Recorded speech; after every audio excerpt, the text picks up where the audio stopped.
Hello and welcome to Sips and Substance, where we distill politics down to its essence. I'm Justin. We have Jonathan here, and boy, we have a lot to talk about this week. But before I talk about the agenda, I just want to say, look, the Trump presidency is going to be difficult for a lot of people. There's going to be a lot of stuff to pay attention to. Just remember that this is a marathon, not a sprint. Make sure you always continue to pay attention, but don't just freak out over every little detail, right? Yes, just take definitely. little sips. and try to keep a good beer in the fridge so you can resort to it when you need it. This week's beer, right? I love this beer in any case. It's Russian River's single IPA. So lower alcohol content, not too low. It's like 6.5%. So it's not something you're just going to want to pound, but it's less potent than the double IPA like Pliny. It is a classic West Coast IPA, so very clean flavors. You can see it's filtered, unlike the East Coast hazy IPAs. Lots of good bitterness. It's not the overly sweet IPAs like you'll see from the East Coast. Just classic stuff. If you can't get Russian River by you, any good West Coast IPA kind of fit the bill. Stone has some really good West Coast IPAs, although I don't like to recommend Stone as much anymore these days since they sold out, but you can find those all over the country. And this one works for me this week, sort of in homage to our governor here for his ridiculous statement, excited about working with RFK Jr. I find him particularly blind have a big blind spot there. So this beer works being the blind pig. The pig is not in reference to Jared Polis. It's just the only blind beer that I had on hand. All right. So obviously there have been many picks for Trump's cabinet and West Wing. We're going to talk about all those. But before we do, we're going to talk, at a high level about sort of the fuck you politics that are going on here, the trolling involved. We'll talk about specific picks. And then once we talk about these picks, we're going to talk about what it all means and what the future of our country looks like. So stay tuned. Yeah, I think with everything that's going on, it's useful to take a little bit of a step back, and we'll look at the forest before we jump into the individual trees, which are the appointments. So, as you mentioned, Justin, I think there's a lot of basically fuck you politics going on, and by that I mean I think we both agree that it's kind of being aggressively in the face of your opponents for the sake of it. Right? They want to piss off the other side. They want to own the libs. That's kind of been a thing in Republican circles for a while. But Trump is just all about this. And the question that kind of comes to mind for me when I think about this is, why is it working now? We've always had demagogues in this country, right? People like McCarthy or George Wallace and Father Coughlin back in the 30s, right? But they've never been successful enough to rise to the level of power. Trump has. And we can't even say it's sort of an accident. In 2016, you can kind of say, well, people didn't know, people were unsure, but people know this time, right? He's doing exactly what he said he was going to do, right? He's going to be an instrument of retribution. He's going to get his enemies. He's really going to go after the people he doesn't like. So what happened, right? How did we get to this point? And I think it's kind of an evolution of things. I don't think it's all Trump, right? The Republican Party has been sowing distrust of elites for a long time. At the same time, the working class has kind of been falling behind. I think that's sort of basically uncontrovertible there. While that's going on, culture wars are kind of leaving cultural conservatives on the outside.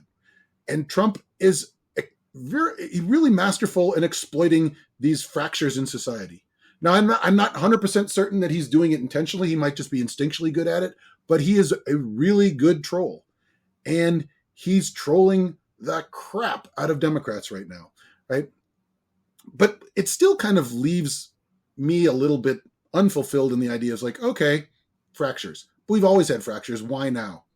And I just think it's just kind of like a perfect storm of these sort of things. We have the economic conditions, and there's an immigration crisis at the same time. So we have a lot of frustrated people.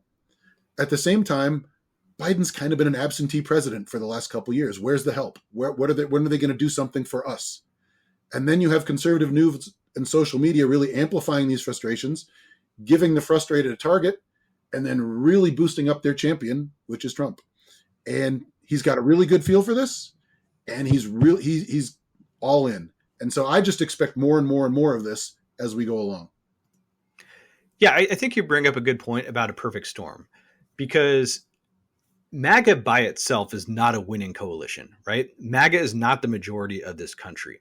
Yep. I think you have these hardcore MAGA people. You have the MAGA ambivalent, so many Republicans who they might not like Trump's policies in whole, but they're willing to tolerate them. And then you have the people who just really don't pay attention to the politics, and they are focused on these economic conditions that you talked about, right? Right. They feel things are bad. Right. And so they are just going to say, hey, you know what? Like, I don't like the incumbents. Let's get rid of the incumbents. So when you combine all those together, you do have that winning coalition. And I do think that, MAGA should tread carefully here, because, they sincerely believe that they have a mandate, right? But I think everyone who gets a trifecta believes that they have a mandate.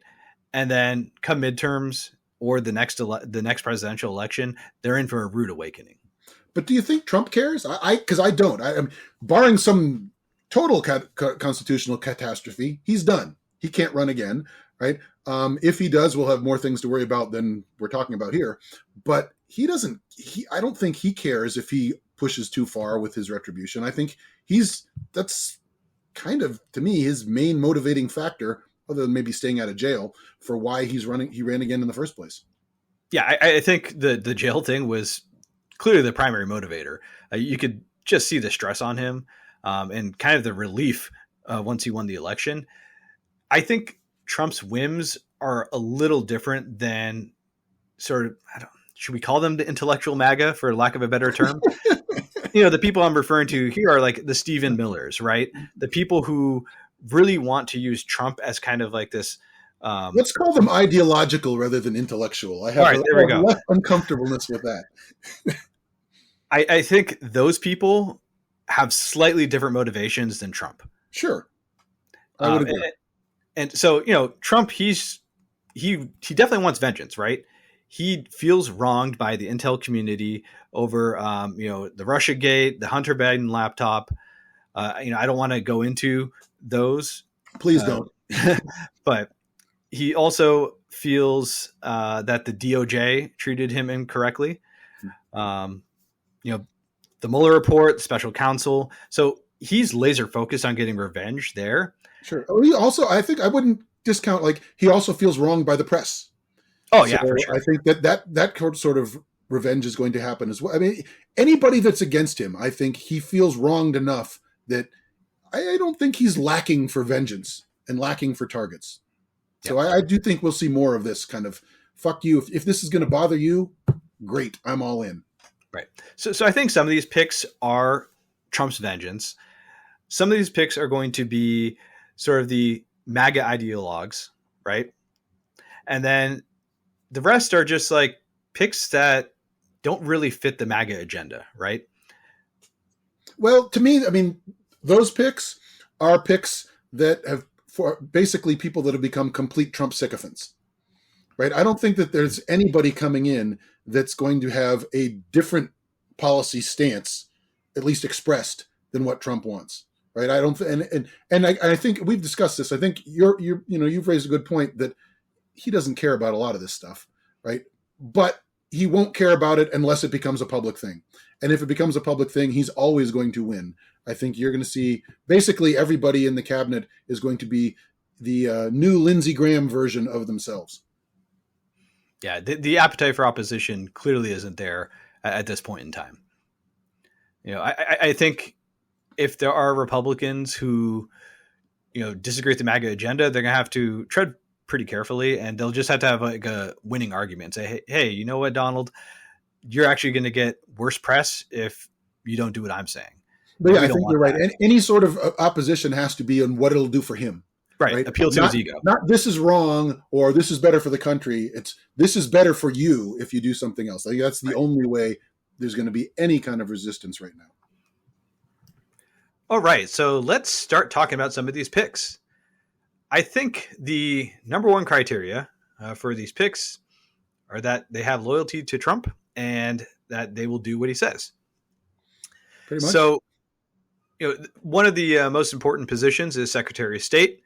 I don't think it's been officially announced yet, but I believe Marco Rubio is, the media has said he's going to be the nominee, and he's certainly acting like it. But I don't know if I've seen like the official press release from Trump like I have from the other picks.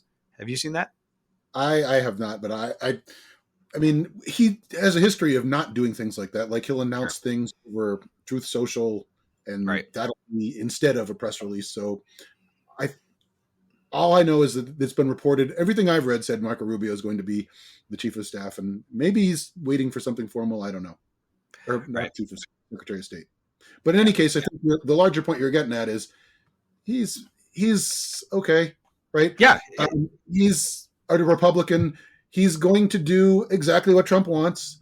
If they have a disagreement, he's going to lose, right?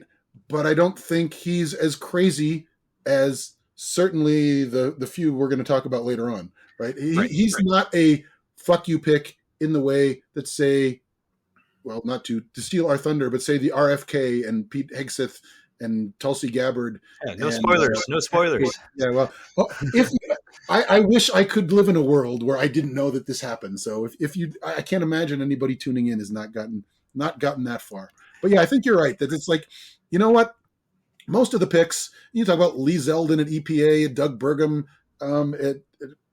for Interior. It's like, they're not who you're going to pick if you want a serious person that's going to try to tackle the issues and come up with reasonable bipartisan solutions. But they're Republican. You're going to get, if they have their druthers, normal Republican policies. When Trump tells them what to do, they're going to do what Trump wants, though. Right. And, elections have consequences, right? I don't think you can expect any Republican to just start appointing Democrats, right? I didn't expect him to nominate Hillary Clinton for Secretary of State. But I think with these picks, one, they're qualified, right? Well, Lee Zeldin less so. But I think compared to Trump's first EPA pick during his first administration, Scott Pruitt, Lee Zeldin is a big upgrade. If I'm a Democrat, I would look at some of these picks and say, hey, you know what? Like, we'll take it. We're not going to really fight it. During confirmation, we might bring stuff up like, hey, what are your thoughts on climate change? Or how do you feel about drone strikes? It's good, right, that you don't have to resist them all, because you need to marshal your energy for resisting the true loons that he did suggest for some of these other positions. Yes. Before we get into the loons, let's also talk about the competent people. Okay. Who won't take long. Yeah. So we have Stephen Miller as Deputy White House Chief of Staff. He's not among the competent people. I refuse to acknowledge that. Well, he's one of the ideologues. He's the ideologue behind a lot of this stuff. Yes, he may be competent, but that's what I mean. Okay, he's competent in a bad way. Unfortunately, competent. Let's say that. Yes. And we also have Thomas Homan, who is going to be the border czar. It's both of these positions are appointed by Trump into the West Wing, so no one can stop it. These don't require confirmation. For those of you who don't know who Miller and Homan are, they were basically the architects of the family separation policy during the first Trump administration. A lot of people, really disliked it, and they eventually had to walk that position back after it was done, just because there was too much heat.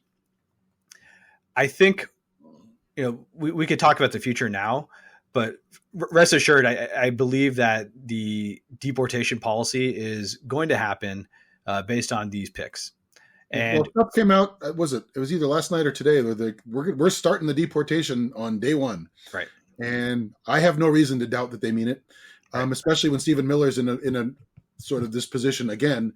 He's going to be heading that up, right? It's not going to be a surprise to me. Maybe it might be to some of these voters that are like, Trump, it feels like we should make a change, and didn't pay attention. But nothing for them, really. Yes. So in order to actually implement these policies, you have to have someone in Homeland Security. And so they tapped Kristi Noem, the governor of South Dakota. Now, DHS is such a huge agency that you really have to rely on your deputies, right? Because you have cybersecurity, you have the border, immigration, TSA, Coast Guard, the counterterrorism operation. There's a lot going on in the department, and the secretary, whoever has that job, is just always going to get heat. There's no Well, such to thing as be a fair, competent DHS secretary because it's just so sprawling. I do feel like we're going to be very secure against dogs that don't make good pets. Yes. So the way again, I don't think Noam's qualified to run DHS, but so what? At the end of the day, the reason she's there is to say yes to the Homans and the Millers and Trump. And Well, that's what it boils down to. I think you can go through this whole list, and everyone who you think is like a qualified, reasonable pick, they're only qualified, reasonable picks if you forget that they're just going to be rubber stamps for everything he wants. Because that, to me, is how they're setting up the administration. People talk about, and people who are in the administration, in Trump's first administration, like to talk about, oh, we pushed back. Oh, we fenced him in. Oh, we were guardrails. Oh, we kept him away from his worst impulses. I don't see that happening this time. And I don't see in any of the people that he's chosen so far that sort of backbone and determination that'll be like, nope, I'm going to stand up and say no. Yeah. Going back to what we said earlier, the saying no is going to have to be appealing to his ego, to basically to help him get to the right answer. Yeah. And are these people the best at that? I'm going to withhold judgment and be a little bit pessimistic about it. Yeah. I mean, so Trump's national security advisor, Michael Waltz, I could see him being kind of a whisperer in Trump's ear. He's on Fox News a lot. And I think that's one of the reasons why Trump chose him. We all know that Trump is a major consumer of Fox News. So he looks at this guy and he says, hey, you know what? I like the way he thinks. So I think there's kind of like this implicit trust there. How long he can hold on to that trust remains to be seen. The first administration, the first Trump administration, they had a lot of turnover. So, hopefully he'll last a little longer than Michael Flynn, at least. And Scaramucci. Yeah. But he's made a very good career out of it by being on CNN all the freaking time. Yes. Can we get to the nuts now? Yeah. Well, let's have like a transition. Okay. So Mike Huckabee is going to be the ambassador to Israel. And he, I would say he's pretty nutty. I remember back in 2008 Republican primary, he was adamant that evolution didn't exist, and he was, or still is, a young Earth creationist. So he's a really intense evangelical person. Perfect for being the ambassador to Israel. Yes. For those of our viewers that don't know, right, evangelicals are all in on Israel because that's where the second coming is supposed to happen, and Armageddon is supposed to begin there, and then we'll have the rapture and all this good stuff that comes in Revelation in the Bible. So Mike Huckabee is their representative on Earth, which is, I guess, great news if you're an evangelical extremist, let's say. Right. And, I think the Israeli right, they're pretty happy with this pick as well. But it's definitely a Faustian bargain. He doesn't even believe in the West Bank, right? He calls it whatever, Judea or Samaria or whatever they call it. And doesn't believe that there's any occupation going on. He couldn't, I don't think you could imagine a better gift than a U.S. ambassador if you're Netanyahu. Right. 100% agree with that. So that's kind of our amuse-bouche for nuttiness. Okay. Minor nut.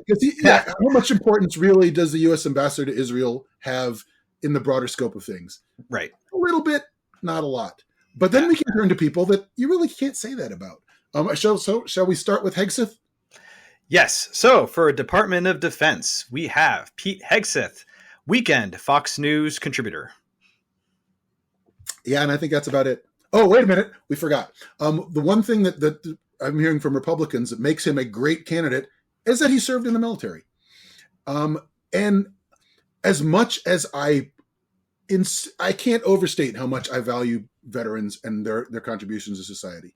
But for most people in the Army, you have not been conducting grand strategy or logistics on the scale that's required to be defense secretary, right? You can't take a combat, even like a major or a colonel, or even maybe a 1-star general, you're starting to get to some sort of strategy.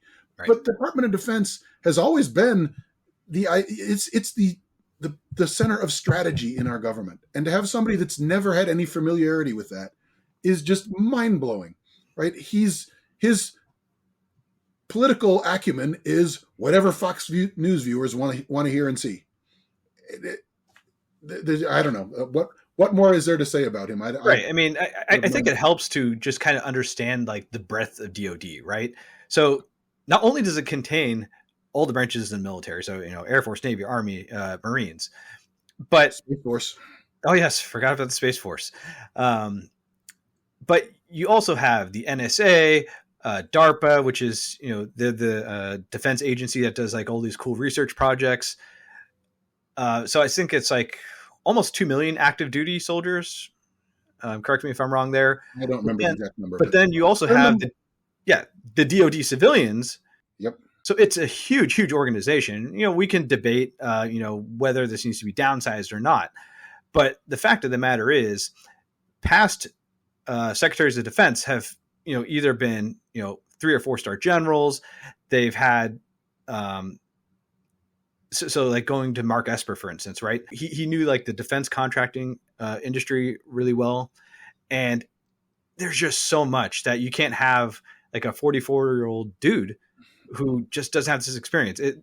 The learning curve is too steep.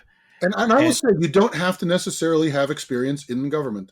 Right. He's a dirty word among liberals these days, but Henry Kissinger was very effective as Secretary of Defense because he was a serious person and studied strategy and things like that. And was he Secretary of State?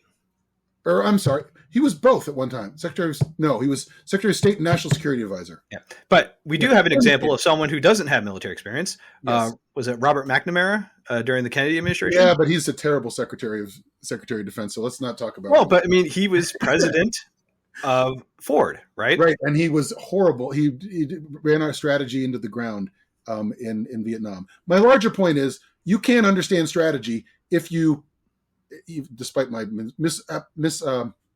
assignment of Kissinger, you can understand strategy without being somebody that's been a strategist all the time. But one thing that all these successful secretaries, even the unsuccessful ones, have had is a sense of independence of, hey, this is defense. This is my purview. I'm going to give you what I think we ought to do. And I think there's nothing like that coming from Hegseth. I think anything that Trump wants, he's in. If Trump wants to figure out a way to use the active duty military to close off the border, sign Hegseth up. If he wants to use them to stop protests in the streets, if those break out, I don't think Hegseth is going to say, you know what, we really shouldn't do that. He'll be like, yeah, let's figure out a way to make it happen. Because he's got no position other than the MAGA position from Fox News. Yeah, I mean, I just really struggled to see, you have like the operational command, right? Like every military operation doesn't need the president's approval, right? Yes, you have like the situation room, but oftentimes the Secretary of Defense, they're making calls. I just can't see him being on the phone with like, the operational commander of Central Command, CENTCOM, or doing something with Special Forces. It just doesn't make sense to me. I really cannot see it. Yeah, he seems incredibly out of his depth. Yeah. And it's really bad because the military is supposed to answer the call of civilian leadership, right? And if you don't have a civilian who has the respect of the military, Trump could purge all these generals and stuff like that. But it almost begs the question of like, well, what's the point of him even being there? Number one. And then number two, you really don't want to have a military that's disconnected from civilian leadership. That's a huge risk. Well, I mean, I think a bigger risk with the way Trump is angling to set things up with this idea of having a purge commission to get rid of generals and whatnot. Right. He wants to set up a military that's completely tied to him. And traditionally, we have professional military that is not political, that works out the solutions. You tell us what your political goal is, we'll give you a strategy that addresses that and we'll take care of it. But if you tell us, hey, you know what, these are my personal goals, you need to support me and loyalty to me first, that's a completely different approach to the military that we've ever had. Traditionally, secretaries of defense would have stood in the way and said, no, you are not doing that. You're going to have to fire me and everybody else if you're going to do that. Right now, it looks like Trump wants to set it up so I'll fire all the generals that won't go along with that, and we'll just keep around generals that are happy to do that, and Hegseth will be happy to be that conduit. Right? We'll get people that are loyal to me, and that's never been how our military has ever worked. And that's, to me, is the real danger of having somebody like Hegseth in charge, because he's basically Trump's extension in the Department of Defense rather than a Secretary of Defense that's in charge of that cabinet. Yeah, so we'll see how confirmation hearings go. Say what you want about Republicans in the Senate, but there are a lot of really serious national security folks in the Senate. And you know what? They might eventually confirm Hegseth. Don't get me wrong, but if he doesn't perform well during the confirmation hearings, like if he doesn't come prepared, I think it's going to be a really tough sell. Yeah. But we'll see, because given the amount of picks that we've seen that are really bad, there's might not be enough political capital to say no to all of these, right? Yeah. So I think this is good. My transition here to move us ahead is this: the saddest thing about the Hegseth pick is he's nowhere near the worst, right? So which kind of does tee you up for, well, maybe we have to let him slide if we can stop some of these other complete and total disasters. To me, I think the one we've got outlined as the next one to talk about would be Tulsi Gabbard as head of as the director of national intelligence. If you're not familiar with Tulsi Gabbard, she is a one-time Democrat who, let's be charitable and say, had a complete and total change of mind and approach to life. And now she's all in with all the MAGA stuff. She couldn't be a bigger Trump supporter. Right. She helped him debate. I think she filled in as Kamala Harris during the debate prep. But yeah, Tulsi, she's been around since the early 2010s. She branded herself as sort of like this mavericky progressive, right? She supported single payer healthcare, liked Bernie Sanders, but also was really serious about military experience, having been in the military herself. Where she started to really go astray and maybe a little too mavericky occurred during the Syrian civil war, where she basically denied any wrongdoing from Assad. I don't want to say his full name. I'll butcher it. Bashir al-Assad. Yes. And she has an affinity towards Vladimir Putin. She went to Syria. The people on the ground said, hey, this is what Assad did. And she basically said, oh, well, there's no evidence of that. I mean, to me, that's pretty out there. And that's putting it mildly. Yeah, if you want to think of sort of like a fallen Democrat being the worst kind of Democrat because they go completely other way, that's Tulsi Gabbard. And she's not a serious enough person to put in this serious kind of role. And to me, this is where Pete Hegseth is a little bit of a fuck you to the established people in government. Tulsi Gabbard is upping the ramp a little bit for me. That's right. Like anybody that's a serious person on, say, in Congress, on the intelligence committees or whatnot, they're looking at this and be like, what in the world is he doing? Right? This is showing Democrats, I can do whatever I want. And it's reminding these institutional Republicans that are still left, the serious people on national security, like you're saying, that he's in charge. He can do what he wants. Good luck trying to stop me. And I think that's what this pick is. Because I don't see, I mean, I believe she also sort of made her name for being very opposed to the idea that Russia's out to get Trump and the intelligence services did him a disservice. She was all with that. And so he's like, well, you know what? I've got one of my allies that certain people don't like. The perfect. Yeah. She basically says, when it comes to terrorists, I'm really hard. When it comes to intervening with other states, I'm a dove. So, yes, intelligence is really important for identifying and killing terrorists, but we also need assets in other countries to know what they're doing. If we looked at the Russia-Ukraine war, some of our success came from having really good intel. Yep. And Biden was able to unite Europe by saying, hey, look how good our intel is. This is what's going to happen. And if you have someone like Tulsi in there who doesn't really believe in that sort of thing, well, how are we going to keep tabs on China, Russia, Iran, North Korea?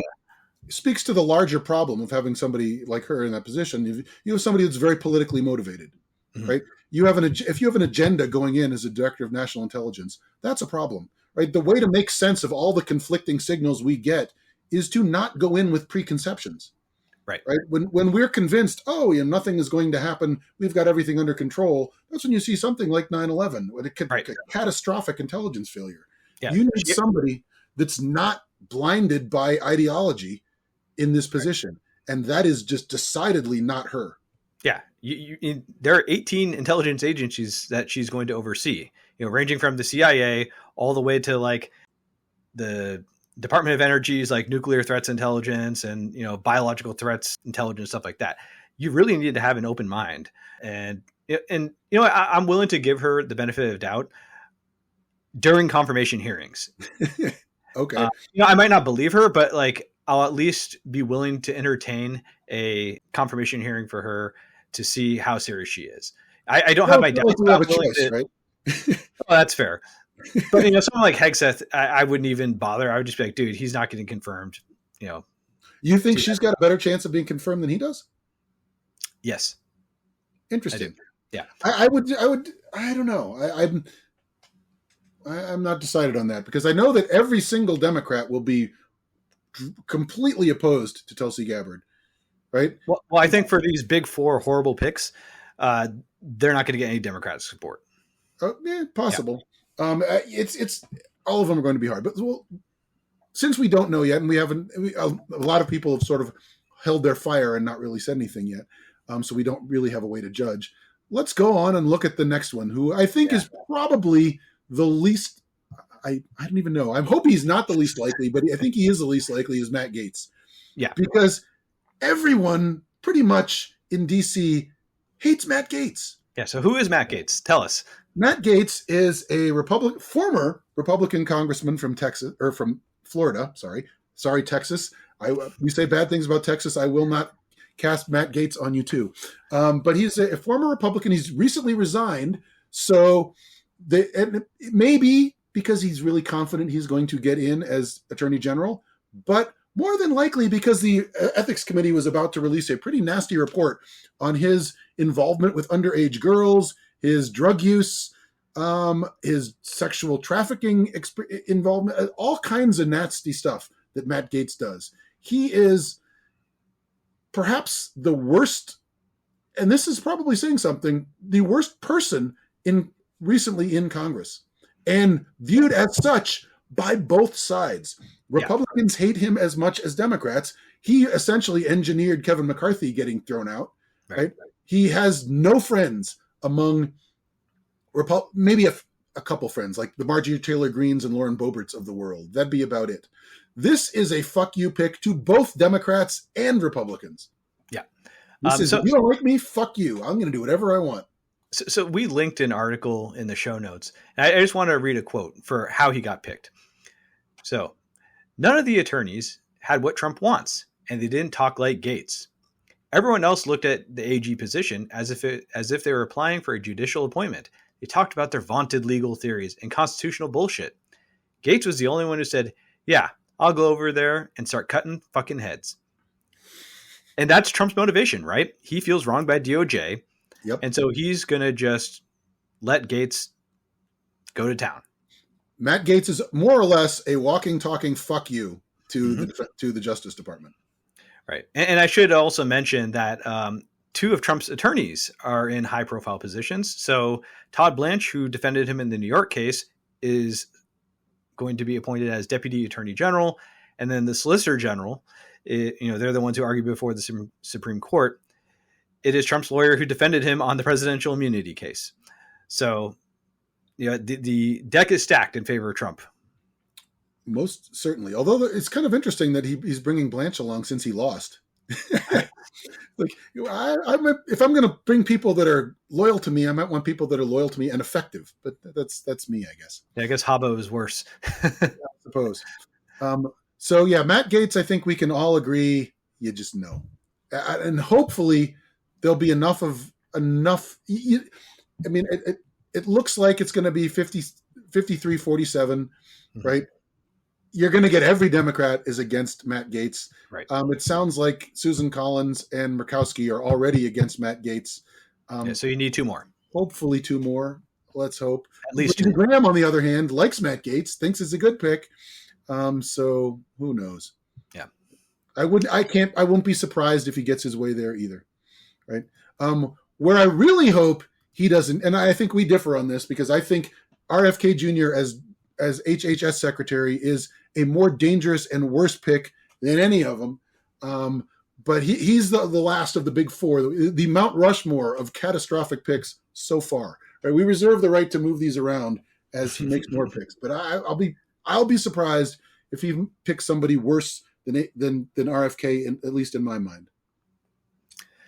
Yeah. So similar to DHS, the Health and Human Services Department is really, really huge. And you really have to rely on your deputies because HHS, they administer all the funds for Medicare, Medicaid. So that's one aspect. They also have to run CDC, the FDA, and NIH. So, we all know CDC, they monitor all these epidemics and stuff like that. FDA, huge agency. And every regulation that we have with the FDA is usually because someone died due to something bad happening. Well, they also approve the drugs as well, right? You have to go through this large. They're the gatekeeper for what drugs Americans can take. Right. Yeah, drugs, medical devices, you name it. And then the National Institutes of Health, I should say, they perform and fund a lot of medical research. I know a lot of folks are bringing up Kennedy's anti-vaccine stance, and that's totally legitimate. Which I will in a moment. Yeah. So, but one of the things that really bothered me is he told, I don't remember who he told, but he said he wants NIH to take an 8-year break on researching infectious diseases. And God forbid that happened. Where do you think all that talent is going to go? It's going to go to Europe. What do we think? What are we going to do with all the people that die? Right? If COVID came around when he was in charge, if with this approach, we would literally have millions of more people dead in this country. He is he's legitimately a threat to the civilian population in ways that these other candidates, as horrible as they are not. Right? He has, just to jump back to the anti-vax ridiculousness for a second. Yeah. From my understanding of, and we linked one of these articles in the show notes, he has the ability to pull vaccines off the market. Right? He's amazingly opposed to vaccines, despite all medical evidence. And if he pulls vaccines off the market, kids will die of measles. Right. It happened in Samoa. It happened in Samoa. It will happen everywhere else. If he pulls these vaccines, kids will start dying. If he pulls polio vaccine, kids will be paralyzed and die. These things that we have conquered and gotten rid of as a society, they will come raging back. And measles does not play favorites. They won't be like, oh, well, you voted for him, so we won't infect you. It's the people that support Trump are going to be most likely to, if he doesn't pull them off, if he even says, you know what, stop doing this, it's not healthy, then these people will listen to him. If he goes a step further and takes them off the market, people that didn't vote are going to suffer as well. And it's preposterous to me to think that we could be taking that step back in public health, to going back to a time when thousands and thousands of children die every year from measles and polio. Right. Yeah. And he said some pretty wild stuff about the AIDS epidemic and COVID, how it was engineered to let the Chinese and Ashkenazi Jews off, something to that effect. Yeah, he's just a ridiculous. Yeah, there's so much that he is wrong about, but I think what's interesting is that there are a lot of things that he is right about from a health perspective, right? And well, I chalk that up to even a blind squirrel finds an acorn once in a while.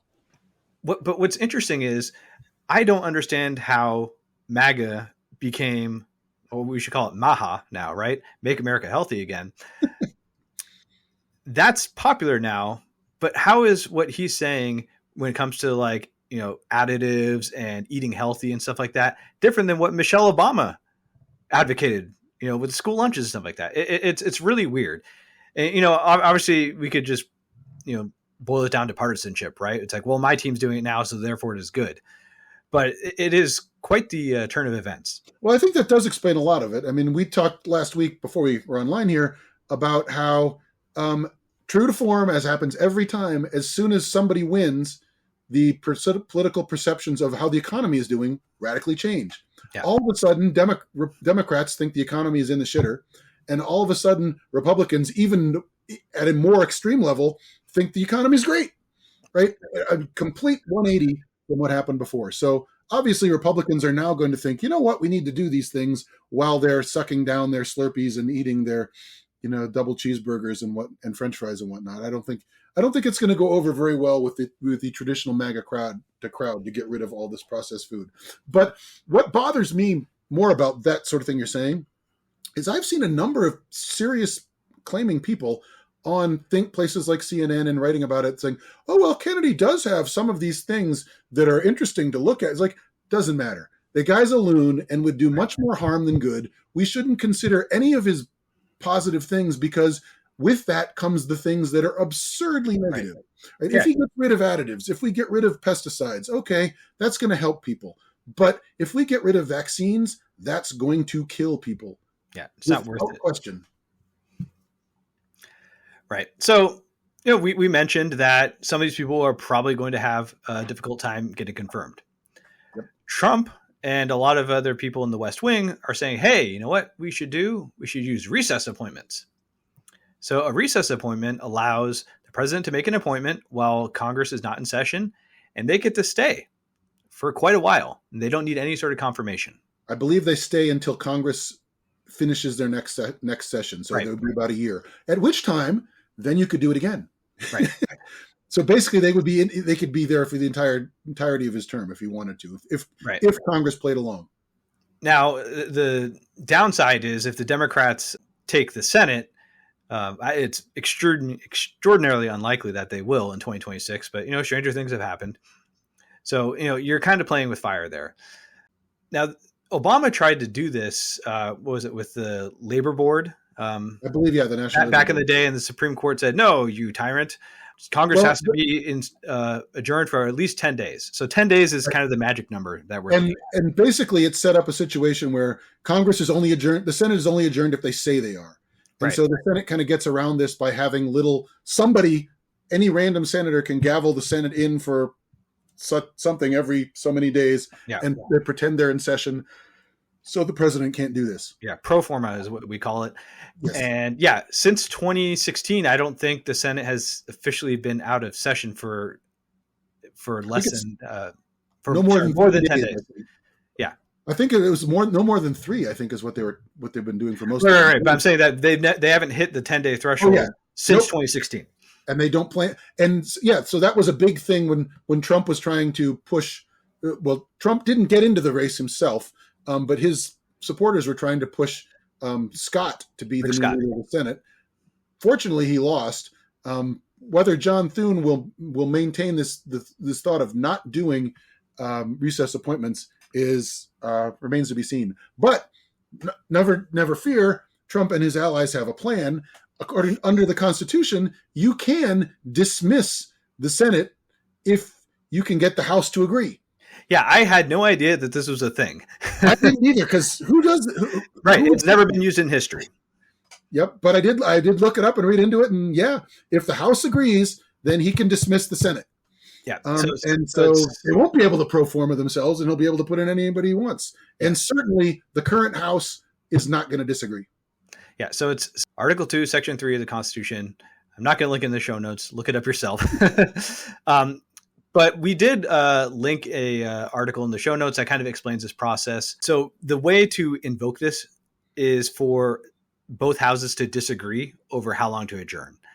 And so the plan is, well, why would the Senate adjourn themselves if they're not going to confirm the appointments anyway, right? That doesn't make much sense. So really the pressure would be on the House. So Trump would try and pressure Mike Johnson to get a majority of Congress to, quote, disagree with how long Congress should adjourn. And that's really going to be difficult to do because we're looking at like maybe 221 seats for the Republicans, and at least two of them, maybe three, are being poached to work in the Trump administration. So there really isn't a lot of wiggle room there. Well, you have more faith in the Republican conference in the House than I do. I think if Trump actually wants to do it and tells them to do it, I think they will. I think Johnson would be happy to do that for him. Maybe not happy, but I think he would go along. So the problem I think we're running into is what we've run into with Trump before, and I think it's really going to be an issue this time, is that a lot of the way the government functions and has functioned for over 200 years is through norms. We do things because that's the way we've done things. It's accepted that this is how you should do things. If that's what Trump runs up against, he's like, well, I don't care. It doesn't tell me I can't, so I'm going to. Right. And so it's a norm not to dismiss Congress, but it is allowed. And so if he gets frustrated enough, I will be surprised if we don't see this. Yeah, and we don't like to use the term dictatorship or authoritarian, stuff like that, but how is that not authoritarian? Just because it's legal, it's pretty authoritarian. Well, this doesn't mean it's ethical. He's I'm allowed to, and right. Yes, because the framers and everybody else in the history of our government has kind of assumed that the president won't be a douchebag that's out for himself right. Only. When we're not, our institutions are not equipped to defend against that in every possible way. And he's got people like the that we don't want to call the intellectual MAGA looking into every loophole of what he could possibly do. Trump would never have figured this out himself. But somebody like Stephen Miller is like, hey, we could do this. And they're going to continue to pursue every possible avenue for that. All right. So I think we can wrap this up. Based on these appointments, we have some insight on what the next Trump administration is going to look like. At least on the foreign policy side of things, I think we can all agree that Palestine is fucked. Right? I mean, yeah, they're not in good shape. A lot of folks, they called Biden Genocide Joe, and that Kamala Harris was just as bad as Trump. Well, we're going to find out, aren't we? Iran, I think, is in pretty serious danger. And we've heard that Elon Musk is back channeling with Iran now, which, that's for another episode. We'll get to that. The one area that I think that is interesting is Russia. You would think that Russia would be, ecstatic, but we're getting a lot of mixed signals out of Russia right now. I think that they just don't know what to expect because there is a mix of hawks and Ukraine skeptics within the administration. So they don't know how to interpret that. And the EU, there's a lot of talk about not sharing intelligence with America now because we're not trustworthy. So Five Eyes organization, which is an intelligence sharing, we can call it an operation, that might be in jeopardy to some extent. When it comes to immigration and border policy, it's going to be extremely aggressive. We can't say that, hey, 15 million illegal immigrants are going to be deported. How it's going to happen, we don't know. But rest assured that there will be raids. A lot of people are going to be deported. It's not going to be just criminals. But to what extent, I don't know. I do think that there's going to be sort of like this drip where they do something that's, somewhat unethical, but it's not enough to really get people fired up. And then folks on the left are going to make a big deal about it. And then it's almost going to be like The Boy Who Cried Wolf, where America is just going to kind of get numb to these sort of things. And I think folks like Miller are savvy enough to use that to their advantage. With the possible exception that once the economy goes to crap and after they've deported all the undocumented aliens, they may have a little accounting to do, right? This has happened in the past where nobody wants to pick the fruit. Nobody wants to work in the slaughterhouses. What they're going to do when that happens, that remains to be seen. Well, I we'll do be think eating less because of RFK, right? So that's there's true. that. We won't need the meat, so there we go. The one thing that I feel I have to talk about a little bit before we wrap up is what in the world Jared Polis is doing, saying he's excited to work with RFK. Now, I personally have never liked Jared Polis. He is the motivation for my first letter to a congressman. Way back when he was a congressman, he uh, actually said, see, and you're not familiar with this because it's CU and things happen in Colorado that nobody else cares about. But they were going through a sexual assault crisis. There were a lot of sexual assaults, especially from like the football team. Things weren't doing well on CU campus because of that. They're trying to figure out what to do. And Polis came out with a statement and said he would rather see innocent people punished than guilty men get away with it. And to me, that didn't quite sit right because that is basically the opposite of our constitutional legal system. We're supposed to let the guilty go if it means punishing the innocent, right? Innocent until proven guilty, kind of a thing. So I sent off a letter, and I actually got something back. So I must not have been the only person to complain. And it was the typical, well, he didn't really mean that, and he meant this, and he did. And he's always struck me as someone completely out for himself and completely taking advantage of sort of the ground he's got, the places he's gotten to because culture warriors can support him.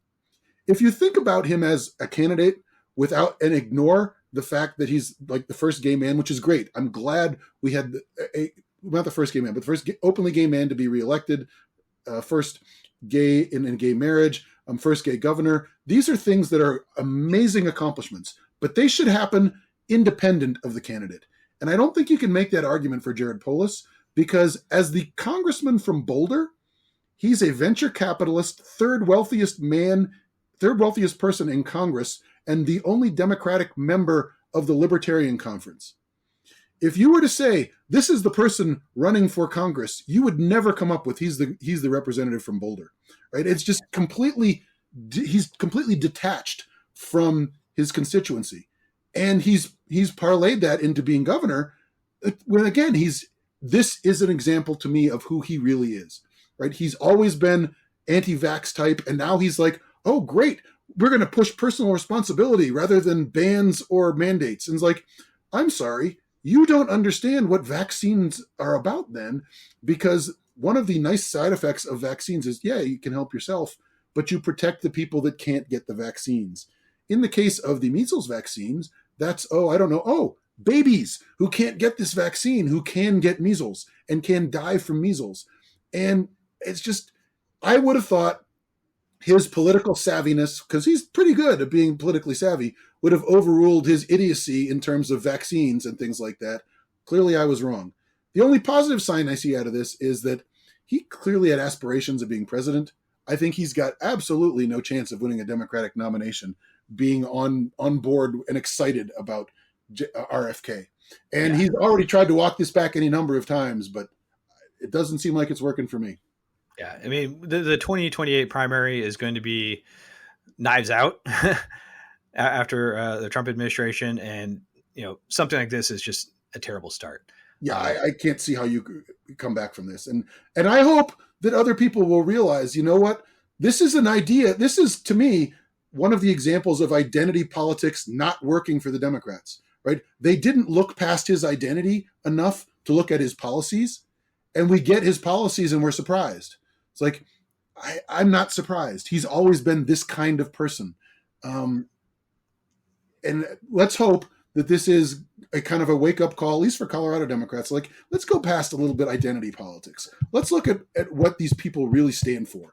And if you do that, I think Jared Polis, to me anyway, is a lot less attractive as a candidate. Yeah. Well, look, if you've made it this far into the podcast, you might be a little depressed, right? There's been a lot of doom and gloom, and you're probably asking yourself, well, what can we do? Everything seems so hopeless. Well, one, I think it's just keep paying attention, right? You still need to be informed. Putting your head in the sand is not going to change anything. It's just going to make things worse. But we want to talk strategy about, how to fight the things that are truly bad. And the first piece of advice I would say is pick your battles. I think it makes perfect sense to contact your senator and say, hey, these 4 people are fucking nuts. Do not confirm them. But don't contact your senator and say, Marco Rubio is outrageous and, he's going to make Venezuela into a shithole. That's just not going to be helpful. And your senator is just going to ignore that. Yep. And I think what's really, I think that's good advice. And I think it's even better advice if you happen to be living in some sort of swing state, right? There's no reason for you to contact your senators, for example.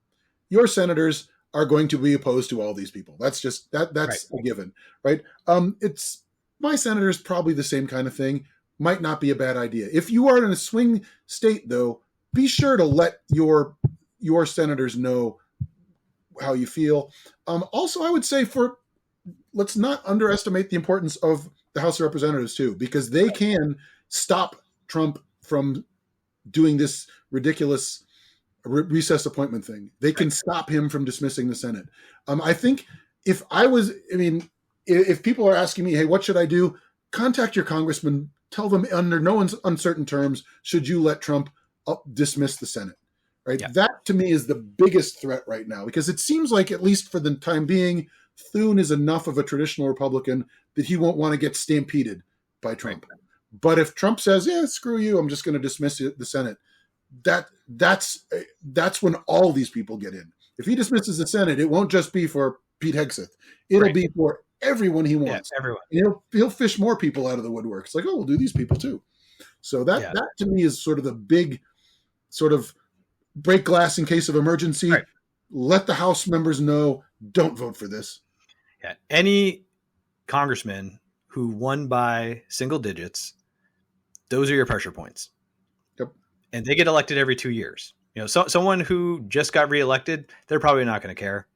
I'm just being honest. The American people have a pretty short memory span, and 6 years is a long time. But if you're up for reelection in 2 years, they want to keep their jobs. So, keep that in mind. And then, of course, lastly, we have our governors, right? America is a collection of states. If you live in Texas, well, yeah, I don't think you can really do much there. But if you live in, say, New York, Illinois, if you have a responsible governor, for instance, Maryland had Larry Hogan as governor, those are also pressure points. So, if you care about, say, fluoride in water, I'm just using that as an example, California's probably going to keep it. So just keep that in mind. Anyway, I want to thank everyone for listening. Tell your friends about this podcast, like, subscribe, all that. Thanks a bunch. Thank you. Bye-bye.